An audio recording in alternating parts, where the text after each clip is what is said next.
मंच पर आसीन और 26 जनवरी के सभी उपस्थित मेरे देशवासियों, आज हम यहाँ गणतंत्र दिवस के उपलक्ष्य में इकट्ठा हुए हैं। उपस्थित देशवासियों में कुछ ऐसे भी होंगे कि गणतंत्र दिवस है क्या, क्यों मनाया जाता है।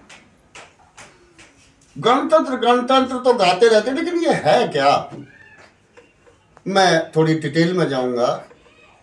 जब 1947 15 अगस्त 1947 को हमारा देश आजाद हुआ, तो देश को चलाने के लिए हमारे पास कोई रूल एंड रेगुलेशंस नहीं थे। यानी जो अंग्रेजों के द्वारा जिस तरह से अंग्रेज चला रहे थे उसी तरह चलता रहा।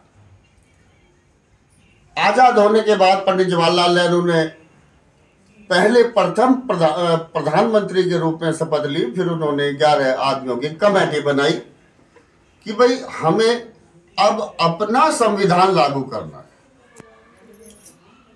उस कमेटी के हेड बाबा साहब अम्बेडकर थे, उसमें डॉक्टर राजेंद्र प्रसाद भी थे, जो बहुत लर्न्ड, बहुत बुद्धिमान व्यक्ति थे।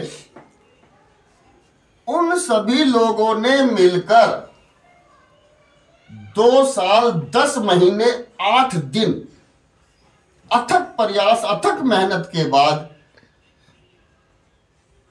एक बहुत ही ग्रंथ तैयार किया जिसे हम संविधान कहते हैं। वो 1949 में तैयार हो गया, लेकिन लागू नहीं हुआ। लागू क्यों नहीं हुआ? लागू इसलिए नहीं हुआ कि वो जो और हमारे भारत के सिटीजन जो बुद्धिमान थे, क्योंकि अच्छे काम में टांग अड़ाने वाले भी बहुत होते हैं, आज भी हैं, ये परंपरा चलती रहेगी, तो उन्हें पढ़ने के लिए दिया। उसमें कुछ कमियां थी, वो कोई आखिरकार एक दिन आया 26 जनवरी 1950, और उससे एक दिन पहले 25 जनवरी को, क्योंकि हमारे यहां अभी तक राष्ट्रपति भी नहीं था। भारत आजाद हो गया 47 में, लेकिन राष्ट्रपति नहीं था। 25 जनवरी 1950 को डॉक्टर राजेंद्र प्रसाद को प्रथम राष्ट्रपति के रूप में शपथ दिलाई। जब राष्ट्रपति नियुक्त हो गए तो उन्होंने 26 जनवरी को, और आपको यह भी जानकर आश्चर्य होगा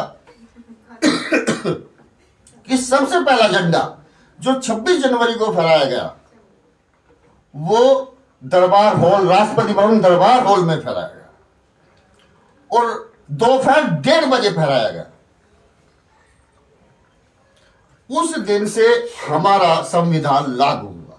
तो गणतंत्र दिवस, इसे जो संविधान हमारा लागू हुआ, यानी हमारा देश किन नियमों से चलेगा, इसमें हर सोसाइटी के लिए कुछ ना कुछ कानून बना दिए गए। तो उन कानूनों के हिसाब से देश को चलाना ही गणतंत्र कहलाता है। तो इस संविधान लागू होने पर इसमें समय समय पर संशोधन भी किए गए। जो सरकार आती है कुछ घटाती है, कुछ बढ़ाती है, वो एक कर्म चलता रहेगा।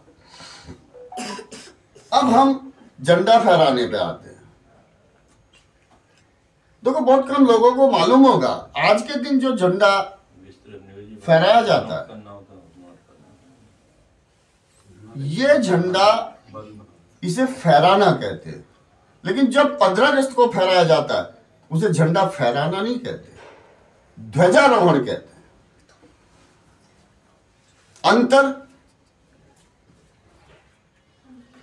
आज के दिन जो झंडा फहराया जाता है, गणतंत्र दिवस को जो झंडा फहराया जाता है, वो ऊपर से नीचे से ऊपर को जाता है, तब वो खुलता है। जब 15 अगस्त को ध्वजारोहण होता है तो वो एक जगह स्थित होता है, एक जगह बांध दिया जाता है और उस डोर खींच के खोल दिया जाता है, यानी वो अपनी जगह से हिलता नहीं है। 15 अगस्त को, 26 जनवरी को, यानी गणतंत्र दिवस को जो आज हम मना रहे हैं, ये राष्ट्रपति सलामी लेते हैं। राष्ट्रपति करते हैं, यानी झंडा फहराना राष्ट्रपति का काम होता है। और ये अब पहले राजपथ नाम था, अब कर्तव्य पथ पर एक स्टेज बनती है बाकायदा राष्ट्रपति के लिए, और ये सारा कार्यक्रम कर्तव्य पथ पर होता है। जो राष्ट्रपति भवन से चलते हुए जो रास्ता लाल कुएं को जाता है उसको नाम कर्तव्य पथ दे दिया गया।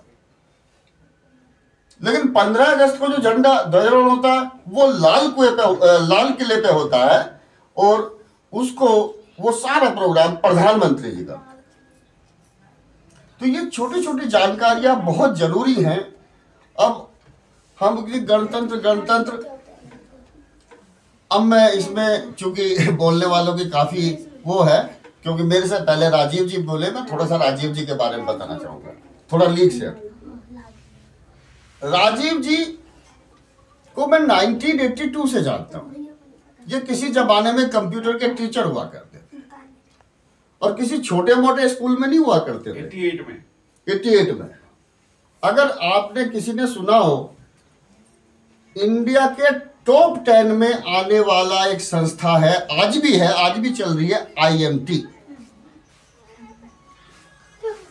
जो नई कलेक्ट्रेट बनी है हापुड़ रोड पे, उसके बिल्कुल साथ में है, IMT के नाम से, इंस्टीट्यूट ऑफ मैनेजमेंट टेक्नोलॉजी। कुछ वर्ष इन्होंने अध्यापन किया। तो जो ये अभी भाषण, मैं क्यों इन पे गया मैं वो भी क्लियर कर देता हूं, क्योंकि ये जो बोल रहे थे अब लड़खड़ा रहे थे, और मुझे ऐसा नहीं लग रहा था कि एक शिक्षित आदमी बोल रहा है, बिल्कुल क्लियर कट। मेरी आदत है, मैं पीछे किसी को नहीं कहता। उसका कारण मैं देता हूं। इन्होंने